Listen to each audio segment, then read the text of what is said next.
Good evening, everyone. I'd like to welcome you all to the second event in the Spring 2020 series of the City Talks on the theme of resurgence, decolonizing the city.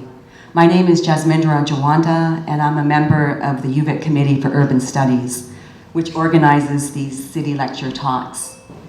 As a UVic-related event, I'd like to begin off with a land appreciation, that we acknowledge, appreciate, and respect the Algonquin peoples on whose traditional territory the university stands, and the Songhees, Esquimalt, and Wasanish peoples, whose historical relationships with the land continue to this day. I would also like to acknowledge that this year the City Talk series is sponsored by the Faculty of Social Sciences and the Faculty of Humanities at the University of Victoria. It is with my greatest pleasure to introduce tonight's speaker, Sarah Hunt, Tłaliłila'ogwa, who is a Kwakiutl scholar activist who has spent more than 2 decades engaged in collaborative work in pursuit of justice for Indigenous people and communities. Having received a PhD in geography from Simon Fraser University in 2014, Sarah is currently a Canada Research Chair in Indigenous Political Ecology in the School of Environmental Studies at UVic. Sarah's research asks what justice feels like across the nested scales of our bodies, homes, waters, and lands. In 2014, Sarah was awarded a Governor General's Gold Medal for her doctoral dissertation, which examined the nature of violence in everyday encounters with Canadian legal systems and actors, including in response to interpersonal violence. This research was part of Sarah's long-standing work to build up alternatives to state injustice systems through local level actions and strategies toward greater safety, care, and self-determination for Indigenous people, particularly two-spirited queer people, youth, women, and families. Tonight, Sarah will be presenting a talk entitled Shoreline Knowledges, Practices for Unsettling the City. And I should note that this is the first time the City Talks is being held as a hybrid event, in person with all of you here today at the Legacy Gallery, as well as on Zoom tonight. So let's all give Sarah an absolute warm welcome and thank you. Shukriya.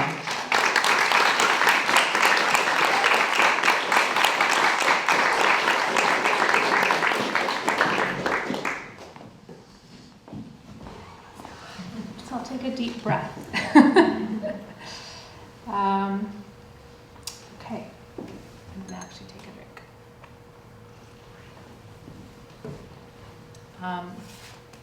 We're out of our homes, some of us. Thank you for being here. Thank you so much for the introduction and the invitation to speak here today. And hello to the people who are joining on Zoom. I can't see you, but I see tiny squares, so I trust that you are real and you're there. Oh, someone's waving. Hi. Thank you so much. Okay. So, before any of this, there was the shoreline. Waters lapped up to greet the land, and the land met the water with vibrant consistency. Rock, pebbles, sand, shells, strands of seaweed, and pieces of wood rolled, scraped, and turned back and forth in the waves, retreating and rising each day for millennia. Sun and wind played on the surface. On stormy days, the waves crashed and over time came to shake the rocks at the shore. There was give and take and give, the relationship of ever-changing permanence. The water wasn't going anywhere, and neither was the land, other than shifting in relation to one another over time. Whales rubbed up against the rocky bottom of the shore, and they too changed the shoreline, and in return were scratched or imprinted with deep rocky surfaces. Fish lay their eggs on the shallow banks of rivers leading into the ocean, along other shorelines connected to these, and they formed lives founded in respectful relationship. Where the shoreline couldn't accommodate them, fish moved further downstream or adapted to shifting tides or fallen trees or other changes in land, water, plant life along the coast. One element didn't dominate the other or force the other into submission. They negotiated shared spaces and found ways to live together, even in rough weather or drought or times of flooding. In fact, it was the flooding that brought about new forms of life on the coast, as I've been told it was out of a flood that my nation was created. Before men from far-off lands arrived on these shores and attempted to dominate, control, and own them, these shorelines fostered ways of life that grew out of negotiated consent. Consent is indigenous to these shorelines. So Gila Kasla. My name is Sarah Hunt, or Tłaliłila'ogwa. I'm still working on the pronunciation. My grandparents on my father's side were Helen Nelson, who's Tsawadeno from Kinkum Inlet and later adopted by Chief Mungo Martin of Chahis, and Chief Henry Hunt, Kwagil from Chahis, or what's now known as Fort Rupert. And my grandparents on my mother's side were Betty Sahadak of English settler ancestry and Jack Sahadak of Ukrainian settler ancestry, who raised my mother in the Fraser Canyon in North Bend or Nakaplum territories. So I'm of mixed settler and Kwakwaka'wakw ancestry, as well as Tlingit from what's now known as Alaska through my great-great-great-grandmother, Anislaga. I have the privilege of being a professor at the University of Victoria in the School of Environmental Studies here on these Lekwungen and Wasanich territories. And I was born here in the Lekwungen territories and I'm grateful to have been raised as a guest on the Songhees Reserve. So I introduce myself in this way, not just as a formality, but in order to activate the deeper orders of law and relationship that connect me as Kwakwaka'wakw to the Lekwungen waters and lands where we gather today. Waters and lands whose spirit I spoke to in my opening words in order to uphold the sacredness of the set of relations which bring us together today. I'm aware that historically, if my ancestors were visiting here, they would have conducted protocol in their canoes, asking permission of the Lekwungen people to come ashore. They would line the canoes up, I understand, some distance away from the beach, address the lineage of the people of this village, which would be recognizable in different ways along the coast through the songs they were greeted with when approaching, as well as cultural markers along the shore, such as petroglyphs, house posts, and house fronts. They would introduce themselves, their origin and ancestry, their intentions, and ask for permission to bring their canoes into Lekwungen lands. Recognizing these that are territories that are not our own, but that are subject to the laws of our neighbors, our relationship to these shores and the governing peoples of these territories was one based on long-standing, genealogically interrelated governance practices. And to contravene these consensual relations would and did have consequences, differing from nation to nation along the coast, depending on the laws of the local people. So within these set of relations, I speak to you today not as a university professor, but in the spirit of my name, Tłaliłila'ogwa, which I've come to understand through two different meanings. One I was told by an elder, and one someone in this room helped me to find in the archives. So one is that I was originally told is someone who goes around inviting people, a role of traveling between neighboring nations, inviting people to gather as we have always done within our feast culture. The other meaning is through her, the whale blows in the house, a role which involves orienting myself toward our relatives living deep within the ocean, bringing their voices forward into sites of decision-making, governance, and reverence. So through my journey of trying to give deeper meaning to my name, I understand both of these meanings to hold a responsibility to make observations about the state of our ancestral relations, our rights and obligations towards the aspects of coastal life that are normally out of view, deep within the waters, living in maybe far-off villages or neighbors we don't see very often, or relations we've forgotten or neglected. And so I'm here today to share stories from my travels between these Lekwungen territories and Kwakwaka'wakw territories. I speak as a witness, a relative, a visitor, and a practitioner of coastal laws to contribute to this series on resurgence, unsettling, and healing the city. Following Jasmindra's talk a few weeks ago on racial and gender justice and planning, I'm here to continue in the tradition she invoked of disrupting and troubling settler colonial norms, acting as a witness and bringing voice to the stories normally pushed out of view. Because as Tanana Athabascan scholar Diane Millian reminds us, the felt theories of Indigenous women and gender diverse relations, knowledge created from within the everyday structures of feeling which shape our lives, is disruptive, unsettling, and gets us into good trouble. So as we begin, let us get back in our canoes, head out on the water, and navigate our ways to the beach at Tłaliłila'ogwa. A few months ago, I spent time in this village site where my Kwagil ancestors gather in the summer months. And I stayed at Tłaliłila'ogwa, an RV park and campground owned and managed by the band. I looked for moments between the winter winds and rain, which were fierce at that time, when I could take walks along the shore, saying hello to the eagles, the swans, and ducks, noticing the clam shells poking out from the sand, the different types of crabs, the seaweed on the beach, and the plants closer to the tree line. For the first few days, I walked along the shore until I reached a bend in the beach, unsure how far the Tłaliłila'ogwa campground extended. When I got to a marker that seemed to indicate the start of forestry activity, I turned around and went back to my cabin. After a few days, I realized no one else was around and walked a bit further past the forestry marker and around the bend. Some brown minks were shrieking and arguing, rolling around in a little furry ball, and then they scampered off onto fallen logs and ran into the forest. I had just that morning read a story featuring mink, and here they were in the very place where their stories originated.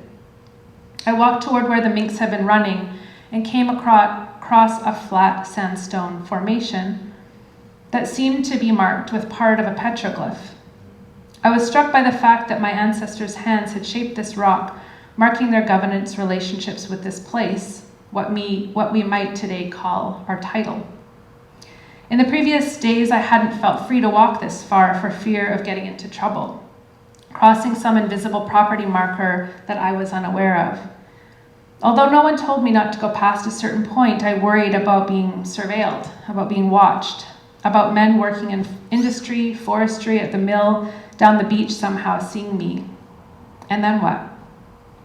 It took a few days for the usual fear I feel walking alone to fall away, and for me to feel brave enough to go where I was out of sight and hearing range of the people at the campground. But I realized my relatives could see me. They could hear me because this beach where I was walking was entirely comprised of the territories of my ancestors. Lands and waters which remain unceded, still actively cared for, cultivated, and nourished by my relatives, including the minks, the eagles, whales, humans, and ancestors of the spirit world. And yet, even in the absence of any clear sources of surveillance, I have been so socialized to be afraid of the repercussions of feeling free within these homelands. This feeling of having our mobility restricted, of an underlying sense of fear or uncertainty, of being watched and constrained is something that might be familiar to you if you're an Indigenous person, particularly gender diverse relatives, women, girls, and youth, as well as people who are racialized or who are criminalized or stigmatized through a variety of imposed social norms and values that make you feel like you don't belong or violently push you out of belonging. I recognize I have a great deal of relative social power, someone who doesn't face day-to-day racism because of my mixed heritage, someone who is now a professor, who has a university degree, who's able-bodied, whose work and daily life aren't criminalized. But still, colonialism shapes my safety and mobility, even on the sunniest days at the shore. I was struck with a deep sense of grief at realizing the extent to which I've internalized my own erasure from my ancestral landscapes. I had just been reading an article about my great-great-grandparents, Lucy Humiskinis of Hope Island, and George Hunt, a Tlingit English ethnologist, or consultant, as he's called, who worked with German-American settler anthropologist Franz Boas. The Hunt-Boas relationship is one I've always known about, as these men were widely talked about in books about Northwest Coast art and museums and anthropology classes I took in my early days at UVic. But as Abenaki anthropologist Margaret Bruchac argues in her paper, My Sisters Will Not Speak, women like my great-great-grandmother Lucy are often treated as a footnote, if that, in the story of the Northwest Coast as it's come to be told by Western culture. As Bruckach describes, anthropological representations of Indigenous life were skewed via imposed notions of race and gender, disconnecting women from their power within the colonial archive. An inheritance of rights through women was seen as an earlier stage of evolutionary development, she says. In other words, association of women with rights, status, and property was viewed as less civilized. The normal course of civilized knowledge involved patriarchal forms of power, exclusively valuing men's authority and their voices within the historic record. As I walked the beach at Tłaliłila'ogwa, I reflected on the fact the shorelines where I walked, the island across from me, the glacial mountain in the distance, the ocean in between, all that was within my view was under the care and authority of the various tribes of Kwakwaka'wakw ancestors, like Lucy and her family. Yet as her knowledge of the land, of the language, and the culture were gathered and transformed into the Western imaginary, she herself was pushed out of the frame. Beyond the constructed view of these beaches and tree-lined shores was the labor and expertise of women like Lucy. How exactly did she become separated from the knowledge and lands that belonged to her? Returning to my cabin, I searched through some of the Hunt Boaz archives available online and books I've read before, looking for traces of her. She suggested topics for texts Hunt wrote for Boaz. She edited them. She provided the relationships and linguistic knowledge necessary for those texts to be written. I find and hold these glimpses of her. And then I come across her Kwakwala name, Tłali'ila'ogwa. Our first half of our names are the same. This is the website where I found it. The same root, the same beginning. Yes, in the Dictionary of Canadian Biography.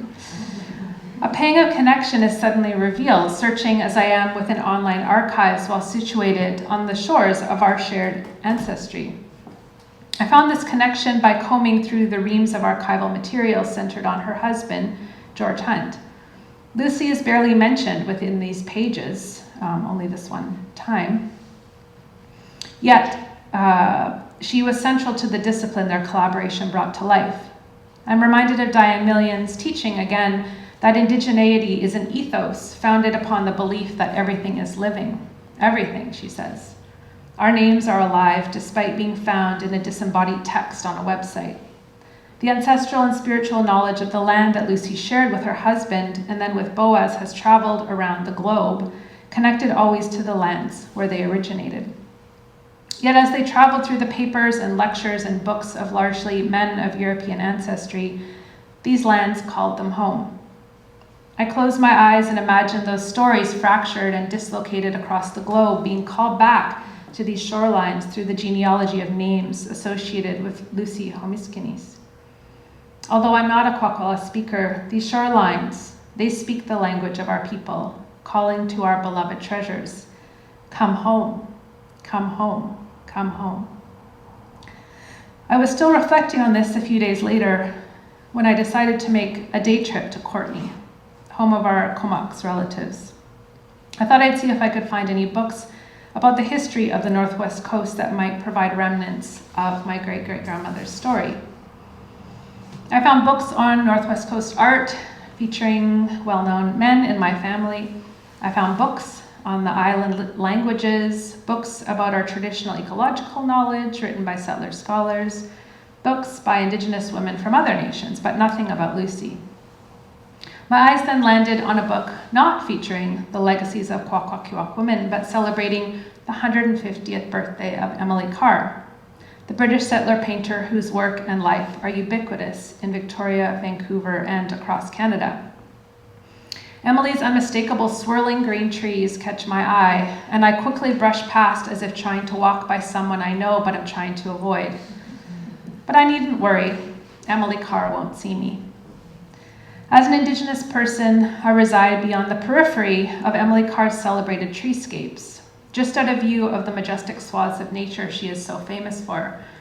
Her art is everywhere here on the coast, as is her persona. We have a mural, an exhibition, or 3 going on at any given time in the galleries and museums, a house you can tour, an art school named after her, and let's not forget that iron statue of her in the inner harbor. Yes, the one with the monkey on her shoulder. Every year it seems another book is published on her legacy, another calendar of her images. Boardwalks in nearby towns have placards up recounting Carr's historic depictions of their town. I wonder what it is about her that settlers like so much as they create new ways to honor her legacy decade after decade. I'm guessing most people don't have the same gut-wrenching nausea I do when I look at her artwork. It's a feeling that's developed over a lifetime of being made to confront the mechanisms of your own erasure, not only in historic policies or museum collections, but in the everyday movement of life in the city. I imagine Emily's paintings appeal to modern-day nature lovers because they allow them to picture themselves walking, as she did, into what was perceived as a frontier zone, untouched wilderness surrounded by the vast beauty of the West Coast. People see themselves reflected in her reverence of the natural world. Hers is a romantic story of bravely walking as a lone woman into unknown lands in order to be overcome by their immense beauty. She lived over 100 years ago, and yet her pioneer spirit lives on in the prevalent desire to connect with nature. Or so it would seem, based on the never-ending tributes to her legacy that wait around every corner. What Emily Carr removed from her vision of nature was, of course, us. The people who carved the totem poles she painted onto her landscapes, she must have asked to step aside so as to get a better view of the trees behind them. The aunties and grandmas who probably served her fish for dinner and taught her where to find the big trees for her fancy paintings. The families who lived in the long houses along the shorelines she painted as empty. Here's an example in Blunden Harbor of the photo she based her painting on, which omitted the people. What is the relationship between this continual celebration of Emily Carr's legacy and the accompanying erasure of Lucy Homiskinis, I wondered? Why is it nearly impossible to find information about Lucy in her own homelands or in the colonial archive, yet every time I turn around there seems to be another book, exhibition, statue, tour, or mural celebrating Emily Carr? And what does this tell us about the material realities of settler colonialism here on this island? I'm not so much interested in Carr's use of Indigenous imagery or her portrayal of Indigenous people as a vanishing race, as Tsimshian Haida scholar and curator Marcia Crosby and others have critiqued, but rather on the present-day settler identification with her legacy as part of the cultural and social life of cities like Victoria and Vancouver. I'm interested in the selective and purposeful deployment of Carr to further liberal, reconciliatory identification with nature, indigeneity, and feminism, structures of feeling which underpin the material realities of settler colonialism. So to find some of these answers to some of these questions, let's get back into our canoe.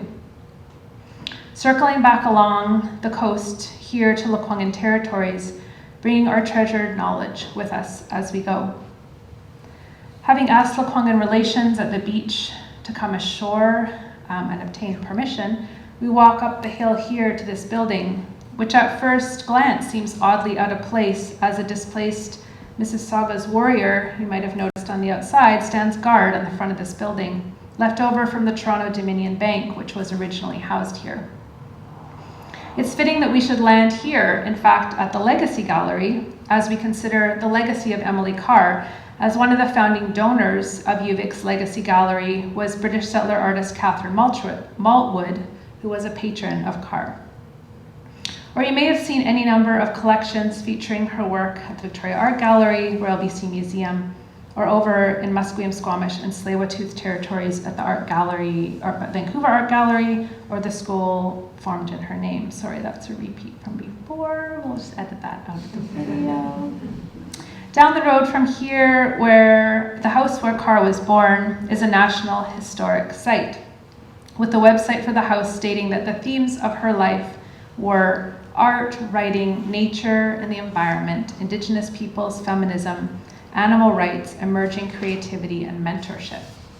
And it is this combination of themes that seems to be so steadily centered in the recreation and assertion of settler identity in this city. Born here in 1871, Carr is celebrated as, of course, a Canadian icon and one of Canada's most beloved artists, famed for her depictions of First Nations villages and monumental art and the forests and landscapes of British Columbia, according to the Royal BC Museum archives, which house thousands of her sketches, diaries, notebooks, letters, and paintings, which you can view online. Even the Anishinaabe people may have encountered her as, 5 years ago, a local artist who reenacts Carr's life traveled to Ottawa to speak on the floor of Parliament. Indigenous people have been ignored so long they have resorted to camping out on the lawns of Parliament to get the ear of parliamentarians, as we saw 10 years ago with the fish broth fast of Attawapiskat Chief Teresa Spence, but not so for Emily Carr or even her impersonators. Carr's early paintings depict First Nations villages with the people of those villages in them going about their daily life.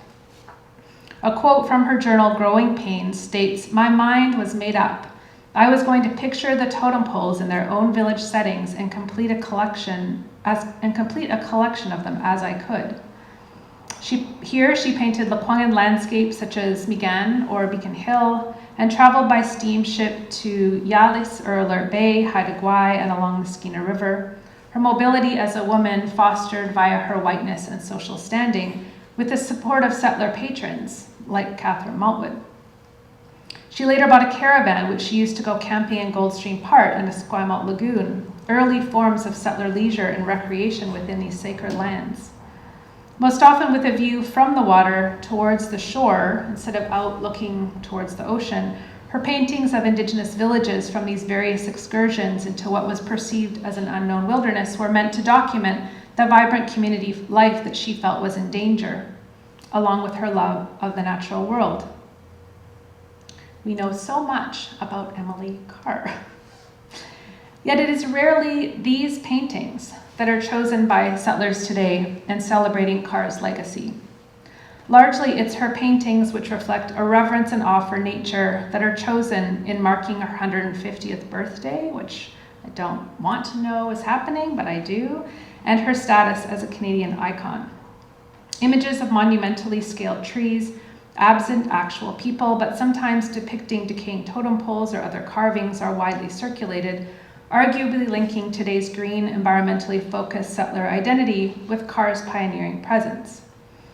It is important to point out that the choice of these images from her vast catalog is purposeful, undertaken within the spirit of celebrating, as it said on the website for her house, nature, feminism, environmentalism, and Indigenous peoples.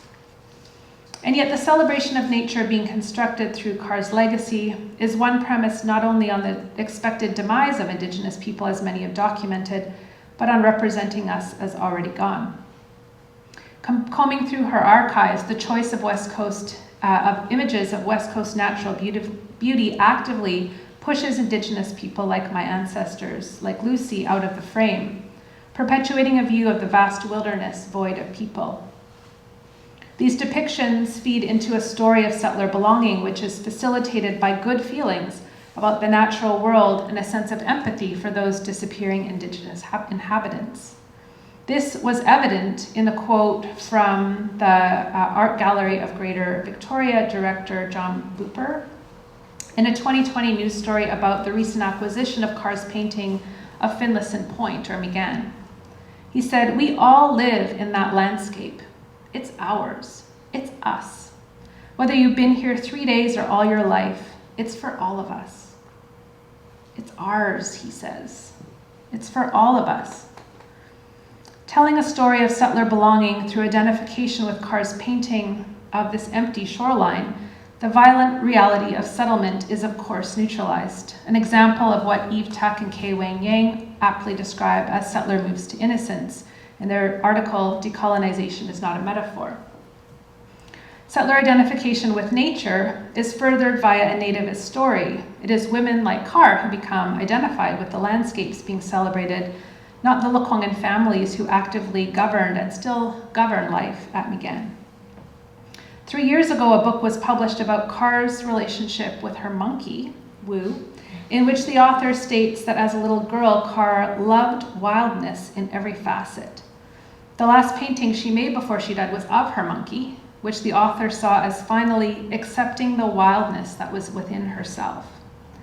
The ubiquity of these narratives and visual legacies signal the practices being taken up in the formation of not only a regional but a national identity, as settlers often seek ways to identify themselves with wilderness without needing to confront the violence of Indigenous dispossession underpinning their mobility across these landscapes. Currently, right now, both the Vancouver Art Gallery and Art Gallery of Greater Victoria have exhibitions centered on Carr's work, Seeing and Being Seen here on the island, and From the Earth over at the Vancouver Art Gallery. Only a few years ago, the Vancouver Art Gallery held an exhibition which brought Carr's work into dialogue with that of Sophie Frank, a Squamish artist and contemporary of Carr, as a way to recognize differing perspectives on West Coast nature and culture. But despite this, the current exhibition echoes the ever-present impulse to brush past any recognition that Carr's legacy is superimposed over those of Indigenous people. Drawing on widespread identification of the West Coast and Canadian identity with nature, the curators celebrate, quote, her mature expression of the forest landscape. Not specific lands, but lands belonging to or part of the cultural space of an Indigenous nation, but a forest the settler public can identify with. The collection is celebrated for her sophisticated use of materials that, quote, shared a fluidity, translucency, and sense of movement that closely matched her experiences in the forest, a seemingly transcendent or spiritual experience.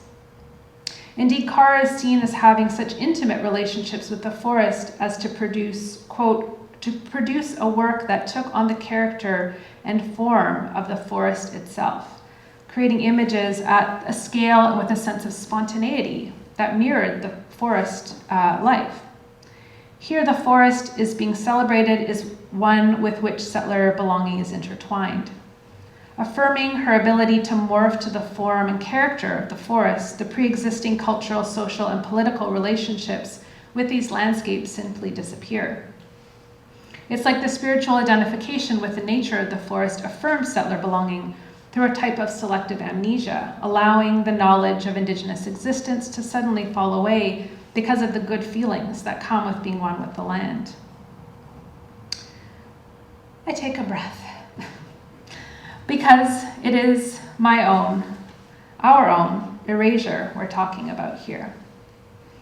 The affirmation of my own lack of belonging, not historically, but in the everyday choices and perspectives of individuals shaping the cultural life of these cities. Distancing myself from the frame, I think back to the time period in which Carr stood at various places along the coastline here, spanning from these Lekwungen shores to those up at Tłaliłila'ogwa, Haida Gwaii, and beyond. Carr was born in 1871, 1 year after the marriage of Lucy and George, and the year that the province of BC joined Confederation. Lucy and Emily, then, were alive within these coastal landscapes at the same time, I realize, living out their differing relationships to these very forests. Yet as Carr traversed the coast painting the beauty around her, as I said before, I imagine her asking women like Lucy to step aside so she can get a better view. Pushed beyond the edge of the frame, Indigenous women's absence becomes naturalized in depictions of these landscapes, such that myths about an unoccupied wilderness could flourish. As a guest here, I've been lucky to learn about the role of Lekwungen women and families in managing plants, particularly Quetlal or camas and chocolate lily, but many others as well. Rather than thinking of this as a revitalized practice, I've come to understand it as a continued practice through which knowledge is passed down within specific families from one generation to the next, despite the way that the shorelines were reshaped by urban development, including the creation of parks for recreation. Lekwungen governance practices are very much alive here through intimate everyday work enacted by Lekwungen families within the specific harvesting sites under their authority. In order to deepen my understanding of this cultivation and its connection to my own family, I paddle back up in my mind toward Kwakwaka'wakw territories, visiting with relatives along the way. I learned that women are and were the holders of property, were in positions of authority over key relationships with our waters and lands. I have been learning from oral history as well as the work of anthropologists and ethnoecologists that women along the West Coast manage root vegetables such as camas and springbank clover, marine algae, Pacific crabapples, and thumbleberry shoots. I learned about the significant role of these plants and the places associated with them in the trading systems of our communities. Along the way, I bump into some relatives who mentioned that my grandmother, Helen Hunt, was originally Helen Nelson from Kinkum Inlet. How have I never heard of this before? The story of my family is heavily documented, but largely through the men, carvers, chiefs, and figures like George Hunt, who are significant within the archive of knowledge upon which Western society is formed. No one ever told me my grandmother was from Kinkum, a gap that lives deep in my chest as I consider the obligation I have to her lands and relatives. Listening to the soothing waves that carry me in the canoe, I acknowledge the new aspect to my journey of better understanding the shorelines to which I belong. Landing back at Tłaliłila'ogwa, I spent some time in my cabin listening to the rain on the tin roof and the waves crashing in as I read over some historic documents from the McKenna-McBride Commission, part of some work I've been undertaking, along with a collective of folks concerned with contemporary impacts of the reserve creation process. Reading along in the files, I can hear the voices of my relatives trying to come through, mediated as they are through the primarily male speakers who were invited to speak to the all-male commissioners. The testimonies reveal the significance of women's property relations. Speaking in 1914, Chief Sasahalis of the Tłaliłila'ogwa talks about lands at the mouth of the river leading into Kinkum Inlet, which are places, he says, and I have some bits of quotes here from the transcripts, where women used to take the roots out of the ground. They put down stakes to mark the boundary lines for each one. Each woman had a spade and a basket to take up the roots and to carry the roots. Sasahalis brings forward the authority of Tłali'ila'ogwa women over these clearly marked garden plots, as well as crab apples, which were tended to over countless generations such that they could flourish here. Because native plants are now often studied separately from broader indigenous cultural landscapes, it might appear that women's management was confined to plants. But in fact, this work was connected to broader seascapes involving the cultivation of clams and mollusks along the beaches, fishing practices, crabbing, harvesting sea urchins, hunting and preparing seal, ulakan fishing, and grease making, each specialized activity associated with particular people, families, places across our landscapes. But this place here, at the mouth of the river, was an important management site where women from my grandmother's community would work seasonally to pass down knowledge intergenerationally. Here was my grandmother, Helen Nelson's genealogical legacy, alive in the archive of the McKenna-McBride Commission, a public archive available for all. Yet that had been out of sight for me all these years because of the continual lack of interest in Kwakwaka'wakw women's legacies. Reading further in these archives, I began to develop a better picture of the social conditions in which Emily Carr traversed these coastlines to paint her forest landscapes, so beloved today for their embodiment of forest life itself. Chief Sasahalis brought forward evidence of settler strategies being used to actively disconnect women from Kinkum from their places of belonging, rights, and title, their property, through burning down gardens, building fences to restrict access, building houses for settlers in places of importance to women, or harassing women when they tried to access their places of cultivation and sacred work. The testimonies show how Kwakwaka'wakw women began to be denied authority over their lands, which set the stage for them to be excluded from reserve lands. This dispossession of these relatives from their lands was facilitated by BC joining Confederation in 1871, the same year Emily Carr was born. Indigenous people became the realm of the federal government by the Department of Indian Affairs. When Emily Carr was born, the coast was in the midst of a smallpox epidemic. When she was 2, the Northwest Coast Mounted Police was formed. And a few years later, land grants were made to the federal government under the Esquimalt-Nanaimo Railway Act, facilitating the removal of Lekwungen peoples here from lands deemed desirable for the railway. The same year, land was made available to settlers free of charge. And it was in 1886, when Carr was only 15, that anthropologist Franz Boas began focusing on the Northwest Coast, leading to his relationship with my great-great-grandfather George Hunt, and through him extracting knowledge into the realms of art history and anthropology via the cultural and political positions of women like Lucy. So as Carr was traveling around to our communities by steamship, so were many other settlers. Missionaries, establishing missions, surveyors, preparing and planning to build the CPR, marking geological structures, evaluating mineral resources, assessing the agricultural potential of land, to clear the land via reserves so settler geographies could expand, residential schools be established, national parks created, cities and towns built. All of this was happening behind the scenes of these great landscape paintings celebrated as Emily Carr's legacy, her identification with and embeddedness in the wild of the West Coast. So it turns out what is being depicted in Carr's paintings is not nature or wilderness at all then, but a carefully constructed display of settler violence. In recent conversations about the property rights of women in Kinkum, a relative who's here today told me that the rights to these shoreline gardens were passed on genealogically, that they could never be bought or sold. She told me that my grandmother would have a right to wear a clover on her button blanket, signaling her rights and title to these shores, and that this would have been passed on to me as one of her many granddaughters, the right to harvest, to wear the clover, to hold the responsibilities of ensuring these shorelines are cared for. And I'll say I've never been to Kinkum, so that's why I have a photo of Tłaliłila'ogwa here. Walking along the shore at Tłaliłila'ogwa, I look out toward the glacier, which feeds into the waters at Gwayi, and pause to orient myself toward the expanse of ocean between these two beaches. I realize that what I've been doing as I've combed through the historical archives, looking for the life force, the stories and history of the women in my family, is confronting the very mechanisms of our shared dispossession. This word dispossession sits heavy in my throat as I welcome the wind to cleanse it away.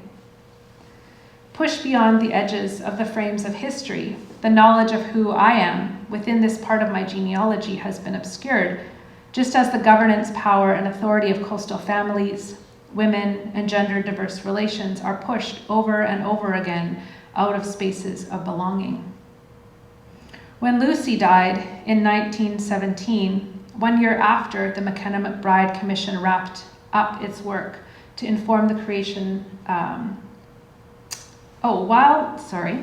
while Lucy died in 1917, 1 year after the McKenna McBride Commission wrapped up its work, her legacy lives on, mediated through men like George Hunt, Franz Boas, and generations of anthropologists and art historians who stood on her knowledge to build their expertise. As a politically important woman, Lucy had access to specific social, cultural, political, legal, and linguistic knowledge. And just like our cultural symbols, these were not public or shared for anyone, but were carefully governed. As Lucy Bell and Margaret Bruchac have written, women exercised rights of control over many forms of tangible and intangible property, including lands, houses, canoes, crests, names, and songs associated with the particular places they had authority over. These realms of authority have become circulated as the intellectual property of scholarly experts, or as a shared public history that anyone can access. In doing so, Lucy and others like her continue to be pushed out of their place of governance over these cultural landscapes and over the very places which are sites of settler recreation today, ecotourism, and identification with nature. Looking again at the forest and Emily Carr's paintings, all of this is visible to me now, just beyond the edges of the frame. Beyond and before the constructed wilderness, the spirit of the forest that facilitates settler belonging are the laboring bodies of my relatives, working the land, singing to their relations, telling origin stories of mink and Zunaqua, weaving cedar headdresses and making button blankets with crests that are their land title. Turning around with our back to the forest, we are actually located in the place where the worlds meet within what I understand to be a Kwakwaka'wakw cosmology. The undersea world, the sky world, the ancestral world, and this world where we tend to our gardens. We can see entire worlds that live across these shorelines, some out of view in the depths of the ocean, as our whale relatives are, yet closely connected within our cultural practice. This provides insights into the material effects of these two gendered legacies of colonialism, the hyper-visibility of Emily Carr and the invisibility of Lucy, Homiskinis, and many other women and gender-diverse relatives. In contemporary conversations about climate change or green cities or sustainability, there's often a focus on large-scale structures, like global financing for resource extraction. And in there's a love of nature or embracing a wild existence that's seen as a necessary link sometimes to taking local action to what is a global crisis. But the erasure of breathing, living, laboring Indigenous bodies is foundational to both regimes because they both uphold the imperialist view of the land as empty, as terra nullius, as void of any legitimate claimants. Our canoes are getting heavy. Our bentwood boxes overflowing. This is a lot to carry. Paddling, laboring our way back here to this room on the Kwanghan homelands, though the journey isn't laborious, because we have filled our canoe with relatives who can paddle, sing, pull, move collectively back to these shores together. As we've journeyed from shore to shore and in between, I have tried to model practices which reject the frames of knowledge offered by Carr and those who celebrate her. And this is what I offer as practices for unsettling the city. Practices are about the worlds we create, the worlds we collectively bring into being. I've tried to activate unsettling practices that I hope reveal the necessity of looking beyond, beneath, and before what at first seems obvious, because what is obvious is a settler colonial way of seeing. And it requires work to bring what is under the surface into view. This is work Indigenous people are constantly having to do, even in our own minds and bodies, as we are so socialized and trained to limit our own sense of freedom. In order to shift away from settler structures of feeling, a redistribution of resources might be needed. This will be uncomfortable. But in recalibrating relations of belonging, we need to confront systems of value within our social and cultural institutions.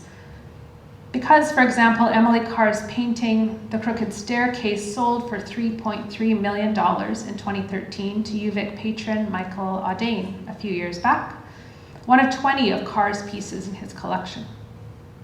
And yet we have no funds to support traditional knowledge holders to sit at decision-making tables in the lands represented in her paintings. So a redistribution might be appropriate here, a big feast where accumulated wealth can be properly given out to those whose landscapes peoples are paying to see or to visit. These unsettling practices also open up possibilities, I think, for strengthening relations among Indigenous people and people of color, Black folks, trans, queer, and non-binary people, people with disabilities, people who are made to feel not to belong or are pushed out. Because these waters and lands here are alive with ways of belonging not premised on settler norms, but relations formed at and across shorelines of difference. Places where water and land meet, where peoples meet, where worlds meet, where we already have governing practices in place for forming consensual relations across difference. Reorienting ourselves away from settler structures of feeling and seeing, I've long wanted to install portraits of coastal relatives into the Carr monuments around town. a Lekwungen person standing guard beside her statue with that monkey. Some relatives cultivating crops in the mural on the side of Island Blueprint. To finally make visible what she painted out, exposing the violence inherent in the continual Carr celebration in this settler city seems so invested in. But I think it might be time for another move. In the legal systems of island nations, there are various mechanisms for dampening the power of particular cultural items, covering them in cloth, for example, or turning them around.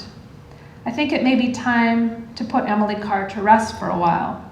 Let her and her displaced forest have a break and open up that space to the cultural work of coastal women and gender diverse relatives.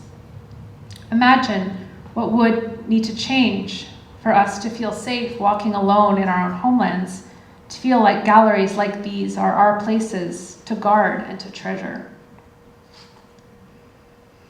So as I end my remarks, I'd like to ask us to start with that now, inviting any Indigenous folks to speak first if you have questions or comments, particularly Lekwungen people who may be here or other Indigenous relations, before we open it up to others for questions. Thank you for listening, Gila Kasla.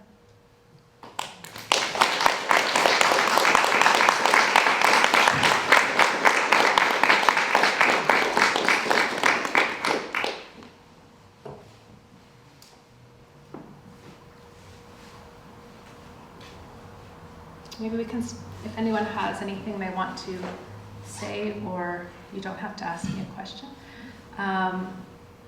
feel free to stand in the room. Otherwise, you can go online. And we do have a microphone, so the folks on Zoom can hear you as well.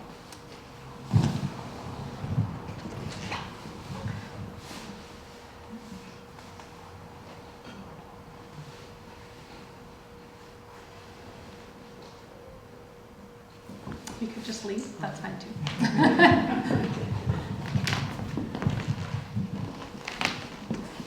Sarah, what a journey that you took us all on. The inner landscapes and the outer landscapes, talking about erasure, belonging, and who doesn't belong. I thank you for sharing not only your mind, but your spirit and your heart with us, because you're leaving us with gems strewn across our shorelines of differences. So much gratitude, because I will walk away from this reverberating and vibrating with all of the words that you've said, especially around gender diversity, feminism, and as an urban planner, who belongs in this city and who doesn't feel like they don't belong. And so thank you so much on behalf of the Urban Studies Committee, but this evening is not over because we have people on Zoom, but we want to thank you. And is there anyone else that would like to share their reflections?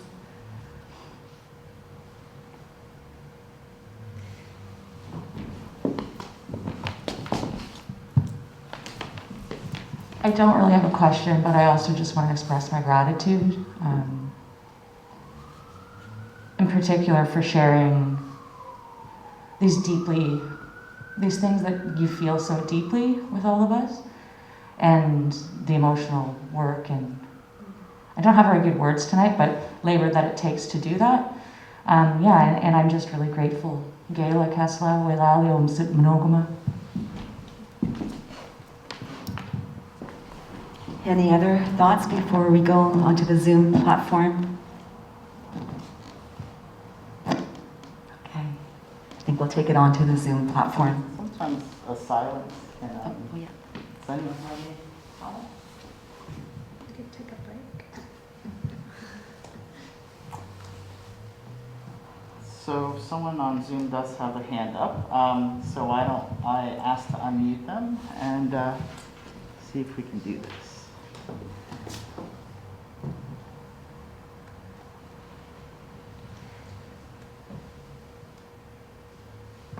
Got it. Thank you, Sarah. It's showing it. I'm freezing a little. It's My internet might be acting up a bit. I wish I could see who's sitting with you because I was trying to patiently wait before I stuck my hand in the air to make sure somebody from Lekwungen or who's from the coast wasn't wanting to speak first, especially someone who's older than me. But I'm getting older. Anyways, what a wonderful opportunity to chuckle, have a good chuckle about Emily Carr. Hell yes, I can tell you, every time me and my dog Boomer walk past Emily Carr's house, I take a little pleasure in him taking a pee by her. I just have to say that. Sorry, folks, I'm at home on Zoom. It was absolutely a gift to laugh about that, because it's actually one of the only things we've been permitted to do in relation. The imposition of Emily Carr, the great 7 artists of Canada, all of those things work together with the racist laws and policies and impositions of reserve systems. They all work together to create a society in which people like yourself, myself, my son who's 14, who has to double check anything he learns, because if he walked out the door, he'd probably be able to name Emily Carr and other artists first on his mind if it wasn't for his family intervening in that moment. So I also want to say I appreciate it because in some of the work I do with my students, I would say just sort of bluntly that the jig is up. And so I've now finished teaching the last group of students who would have gone through a K-12 system without some sort of whatever folks mean by indigenizing. I have yet to see what that means. But we're caught in this sort of space of being inundated with the Emily Carrs of the world and being asked to hold her up and yet swallow our own erasure. And that's very damaging on the lives, bodies, and spirits of young people. So I really appreciate, and I know how it isn't easy to talk about this issue because she's so held up. It's crazy. And so I really appreciate, I don't have a question, but I also think it's important for people listening to really hear what Sarah started out with, is that there were laws, governance, a way of operating that was more than being human-centered, that continues to exist, sometimes on the down low. Just because the world doesn't know what we're doing doesn't mean we aren't doing it. And that cities have a responsibility, but that cities also, in working with provinces and the federal government, can't turn, I hear a lot of people talk about make sure you consult with the local and stuff like that. And I've listened to that refrain go throughout different places. And it's starting to feel a bit like box ticking. And it's starting to feel like as long as we sort of add people in to the structure. So I just want to reiterate what you said in terms of your suggestions. It actually requires a transformation of that relationship. And it requires folks who are in positions of power to let go of the reins. So I just really I can't tell you how much I enjoyed laughing. It was wonderful to hear you say so many things that a lot of our people feel with the eye roll. So thank you very much for inviting me, and thanks so much for such a good talk. Thank you, Chowinnis. The weirdness of being alone at a microphone is that you're one of my real teachers, and we're in this thinking through together over so many years, along with lots of folks here. So When I arrived here, I remembered when we talked at that panel at Open Space with Jerry Ambers and Brianna and others, and that's how this knowledge is formed, is collectively. So I just want to honor and thank you.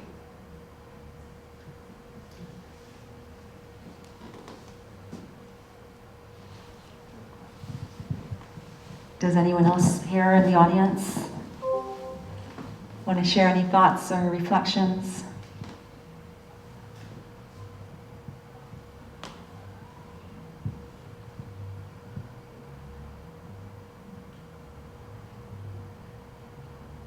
Anyone else on Zoom?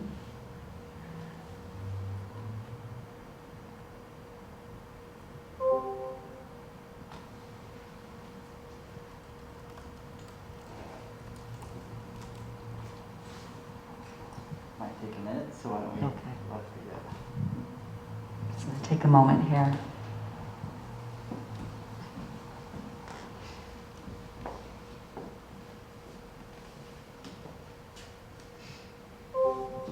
You can all just mingle and chat. I'll put my mask back on. There doesn't seem to be any Okay. other questions on Zoom, so. So no questions on Zoom. I really feel like in person here, we're still sitting with the gems that have come our way, and this is what we get to walk away with, Dr. Sarah Hunt. Absolute pleasure. Again, thank you so much, and maybe we will mix and mingle as well. Thank you. Thank you so much on behalf of UVic, Urban Studies Committee, all of you for coming out here today in person, the Legacy Art Gallery, and for all of the wonderful folks on Zoom. Have a good night. Be well. Be safe. Let's dismantle. Let's get into good trouble, and let's do it collectively. Thank you. Good night.